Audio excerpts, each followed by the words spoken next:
welcome back to another episode of SmoothBrainEDH, where we make the smoothest plays with the biggest brains. This week, we're venturing into the spooky set of Duskmourn to try out some new commanders. So let's see what our smoothies have brewed up. First up is Jason, who is playing Valgavoth, Harrower of Souls. Jason's looking to deal damage to his opponents on their turns to draw some cards, generate a huge Valgavoth, and bonk his opponents for lethal. Next up is Ethan, on the Jolly Balloon Man. Ethan's looking to activate the Jolly Balloon Man to make token copies of high-value creatures and swing them at his opponents, and eventually whittle them down. Next up is Seth, playing Toby, Beastie Befriender. Seth's hopefully going to make a ton of tokens and fly over his opponents using Toby's static ability. Last up today is Matt, who's on the Master of Keys. This is a really unique enchantment reanimation deck that's trying to mill over enchantments, use the escape cost given by the Master of Keys, and reanimate those powerful enchantments. We're about to get to the game, but before that, go ahead and give us a like and let us know down in the comments which Duskmourn commander you're most excited to see. Links to our socials and our deck lists are in the description below. Our channel is also partnered with Dragon Shield, so if you're looking to pick up any new sleeves or Magic related product, check out the affiliate link down in the description below. Thanks to Dragon Shield for giving us the code SMOOTH5, so use that for 5% off your entire order at checkout. We're also partnered with Inked Gaming. Check out the affiliate link down in the description below if you want to pick up any custom playmats. Now, on to the video. Good day to you. It would appear that Seth has won the die roll. He'll start off with a basic plains and pass. Matthew has a similar turn, but with a basic swamp, and he'll pass. Great heavens, I see we're doing this again. Jason will play a mountain and pass. Oh, and Ethan will do it again, this time with another plains. And we're back to Seth's turn. Plains 2 hits the field, and he'll cast Staff of the Storyteller, make a spirit, get a counter, and then he'll pass to Matt, who starts off with a Flood Farm Verge, and then he'll cast Grim Monolith and pass to Jason. That's a bit scary. That is a combo piece in his deck. Anyways, on to Jason's turn, where he'll play a basic swamp, then he'll tap for 2 and cast his Stormfist Crusader. He'll then pass the turn to Ethan, who will play Sunbait Canyon and cast Spirited Companion to draw a card. He does take a damage from his Canyon, and then the turn is passed to Seth, who will play another Plains, and then he'll tap for 3 and cast his commander, Toby. On ETB, he befriends a beastie, and his staff gets another counter. Then he moves to combat and swings one at Matt, and then he'll pass the turn to Matt, who will start off by shocking a Hollowed Fountain. Then he'll tap for 3 and cast King Narfi's Betrayal. Everyone mills 4, and I'll let them tell you what they milled. I milled a Eartha Joe, Frontier Mentor, Village Bell Ringer, Inspiring Overseer, and a Path to Exile. Elesh Norn, Plains, Emiria the Skyrune. Port of Ventress, Swamp Island, Overlord of Dalemark. Gleeful Arsonist, a Cataract Parasite, Lightning Greaves, and an Untimely Malfunction. He'll exile Jason's Parasite, Ethan's Bellringer, Seth's Elesh Norn, and his own Overlord. He'll then pass to Jason, and on his upkeep, everyone will draw a card and lose a life. Then on his first main, he'll play a swamp, then cast Seething Song.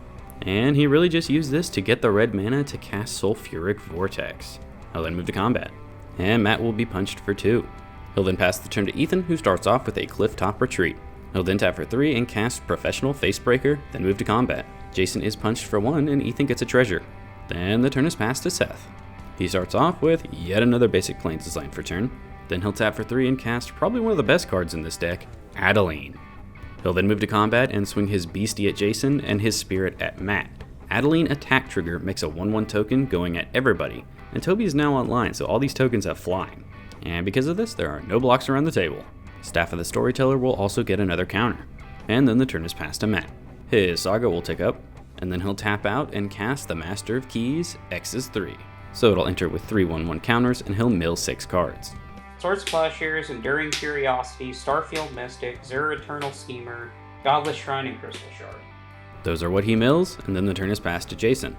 Everyone draws on his upkeep, and then he'll play a Blazemire Verge as land for turn. He'll then move to combat and swing for 2 menace at Matt, who will just take it, and then he'll cast his commander, Valgavoth. Then he'll pass the turn to Ethan, and when Sulfuric Vortex hits him for 2, Valgavoth will trigger, so he gets a 1/1 counter, and Jason draws a card. Ethan will then play Battlefield Forge as land for turn, and then he'll cast his commander, the Balloon Man. He sure is jolly, and he wants to make a balloon copy of the Facebreaker. So he does, except it's a 1/1 and has flying. He'll then move to combat, and his balloon copy goes over at Seth, and the original Facebreaker goes over to Jason, and they both just take their damage. Few treasure triggers go on the stack, and for those of you who are curious, Valgavoth does not trigger from Seth taking damage because it specifically says loses life on their turns. Anyways, since Ethan's Facebreakers did damage to 2 of his opponents, and there's 2 of them out, he'll make 4 treasures. And he'll immediately use one to cast a Skull Clamp, which is immediately put on the balloon, which dies, and he'll draw 2 cards. Then after this, he'll cast Goblin Bombardment, and pass the turn to Seth. Seth will activate his staff to draw a card on end step, and Ethan discards Knight of the White Orchid and Cleanup. We'll then move to Seth's turn, where he gets hit by Sulfuric Vortex, and Valgavoth will trigger again. Then he'll play a Plains as land for turn. Then he'll tap for 4 and cast Nesting Dovehawk. After this, he'll move to combat and populate. He makes a copy of his Beastie token. And when it ETBs, Dovehawk gets a counter. And so does his staff. Now on to declare attackers. He'll send a 1/1 at everyone, then Adeline at Jason. His 1/1 Spirit goes at Matt, and his 4/4 Beastie without Summoning Sickness goes at Ethan. There's an Adeline attack trigger, which sends an additional 1/1 at everybody. And then before blocks, Seth will cast Unwanted Remake, targeting Valgavoth. Gotta make sure Adeline gets through. He does pay the 2 life to ward, and yes, he does tap Adeline. She has Vigilance. Anyways, Valgavoth is destroyed, and Jason gets to manifest red. Oh yeah, also there should be 3 more Nesting Dovehawk triggers, they'll catch it later. Anyways, Matt does not block and takes 3. Jason will put his manifest underneath Adeline and take 2, and Ethan cannot block these flying tokens, so he'll take 6. The turn is then passed to Matt, and he'll play an island. Pretty much as soon as he does, the Nesting Dovehawk triggers are remembered. After this, Matt will tap for 4 and cast Heliod the Radiant Dawn. On ETB, he returns Enduring Curiosity to his hand. The table then remembers that the saga should tick up and die, although Matt doesn't do anything with its ability. And then the turn is passed to Jason. Everyone draws and loses on upkeep. Jason will then just move to combat and swing for 2 Menace at Ethan, who has to just take it. Things then get a little blasphemous, and Jason decides to act on it. Ethan responds by sacrificing his 3 creatures to Goblin Bombardment to ping Seth for 3. Then all creatures are killed, and Jason will cast an Arcane Signet after that. He'll then pass the turn to Ethan, who starts off with a Spectator Seating. He'll then cast a Palladium Mirror, and he'll go ahead and equip the Skull Clamp to it, just in case, and then he'll pass the turn to Seth. You better believe he's got another Plains to play. He'll then tap for 3 and cast a Welcoming Vampire, and then an additional 3 to cast Rosy Cotton of Southlane. ETB trigger, he'll make a food, and then he'll put a 1/1 counter on the Vampire. He'll also draw a card off the Welcoming Vampire, and unfortunately for him, that food token is pretty useless with the Vortex out. He'll then pass the turn to Matt, who starts his turn off with an additional Swamp. He'll then cast a Talisman of Dominance, and then a Funeral Room, and then the turn is passed to Jason, and he'll immediately tap for 5 and slam the Lord of Pain. The turn is then passed to Ethan, but he'll stay on end step to attempt to Swords to Plowshares said Lord of Pain. A trigger goes on the stack, and Seth will take the 1. Jason says, too bad it's sticking around though, and he'll Tybalt's Trickery the Swords to Plowshares. So it's countered, and Ethan mills 2, Blasphemous Act, and a land, and then he gets to free cast Anointed Procession. And then we'll move to Ethan's turn, where he'll start off with Basic Mountain, and then after a bit of reading, Ethan learns that Lord of Pain can't target him if he were to cast a big spell here. So yeah, he decides to go big mode and cast Overlord of the Boiler Bilges. And Seth is the one who takes 6 damage. Then when the Overlord ETBs, Jason takes 4 to the face.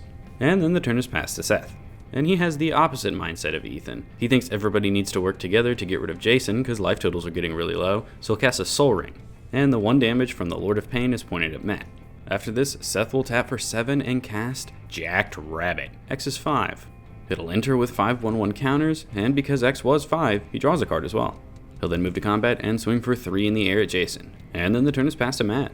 He'll start by casting a Dimir Signet, 2 damage is pointed at Seth. Then Matt will tap for 5 and cast a big old Doomwake Giant, and Ethan will respond to it by sacrificing his Palladium Mirror, which would die anyways, to ping Jason for 1.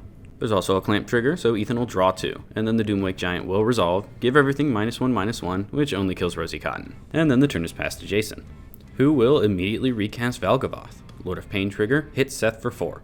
Jason will then move to combat and swing 5 Menace at Seth, putting him to 5. And then he'll pass to Ethan. Because of the Sulfuric Vortex, Valgavoth will trigger, so Jason puts a counter on him and draws a card. Ethan will then recast the Jolly Balloon Man. Lord of Pain trigger puts Seth to 2, which means he's dead on his next upkeep. Ethan will then activate Balloon Boy to try to make another Overlord. Jason has a response though. He will Wild Magic Surge the Overlord away. So it's destroyed, and Ethan's hit is Solemn Simulacrum, so it goes to the battlefield, he tutors a Plains to the battlefield tapped, and then Balloon Boy's ability will fizzle. The turn is then passed to Seth, who will die in his upkeep. This still does trigger Valgavoth, so he gets a counter, and Jason draws a card. So then we'll move to Matt's turn. Another Valgavoth trigger thanks to Sulfuric Vortex. and then Matt will tap for 8 to cast the Meat Hook Massacre 2, X is 2, and Ethan is domed for 8. Ethan will respond to the spell by sacrificing both of his creatures that would die anyway to ping Jason for 2, and he'll draw a card off Sad Sam. Then it resolves, and everybody has to sacrifice 2 creatures. Meat Hook Massacre triggers will go on the stack. Valgavoth goes to the command zone, so Jason doesn't pay life to that, but he will pay 3 life to his Lord of Pain dying, because he decides, I can't beat my own Lord of Pain. And Matt decides to not return his own creature by paying 3 life. And then he'll pass the turn to Jason, who starts off by channeling Takenuma to get Lord of Pain back to his hand. Then he'll recast said Lord of Pain, and then pass the turn to Ethan, who starts off with a basic mountain. Then he'll cast Witty Roastmaster, and 3 damage is pointed at Matt. Ethan will then cast Zealous Conscripts. On ETB, his opponents take a damage, and he'll gain control of Lord of Pain. Ethan will then move to combat, and swing everything at Matt for 8 damage. Ethan then can just sacrifice all his creatures to deal 1 to Jason and 2 to Matt, and Sulfuric Vortex will kill them both in their upkeeps. Top decks are observed to see if they could do anything at instant speed to kill Ethan or stop it, but unfortunately not. So that makes Ethan and the Jolly Balloon Man the winners. Congratulations. Well, what a nail-biter first video from Duskmourn from us. There was a lot going there. Valgavoth got life totals pretty low pretty quick, and Toby and his beasties got a lot of combat damage in early on. Anyways, let me know what you guys thought down in the comments below. While you're down there, don't forget to like and subscribe if you haven't already. But that's enough out of me today. I hope you all have a smooth day.